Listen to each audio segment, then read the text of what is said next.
খবৰ আজি একদম জুইশালীৰ পৰা আৰম্ভ কৰিছোঁ ভিডিঅ'টো মিনি ব্লগ তো আপোনালোকৰ কাৰণে স্বাগতম তো এইফালে আমাৰ আটা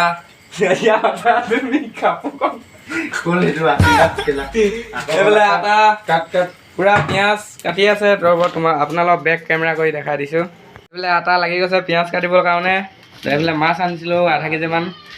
এইজন এইফালে আমাৰ আটা তো এইফালে চৌ পাতি থৈ দিছে কি কৰিম আৰু উপায় নাই কাম কৰা ল'ৰা যিহেতু বনাই মেলি খাবই লাগিব নকৰিলেও উপায় নাই পইচা পাতি নাই ন এটা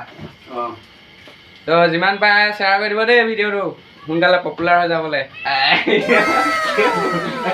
লাইক কৰিব শ্বেয়াৰ কৰি দিব পটাপট তো আজিলৈ বাই বাই আৰু এনেই আপোনালোকক দেখাম বুলি আহিছিলোঁ ভাত চাত বনোৱা তো ভিডিঅ' চিডিঅ' দিব পৰা নাই বনাই কিনে একদম কাম আৰু কামেই হৈ আছে আৰু একেৰাহে তো আজিলৈ বাই বাই তো কেনেকুৱা লাগিছে কমেণ্ট কৰি জনাই দিব দেই আমি কাম কৰি আছোঁ বাহিৰত মই আটা আজি ৰান্ধনি বনাই দিছোঁ তো বাই বাই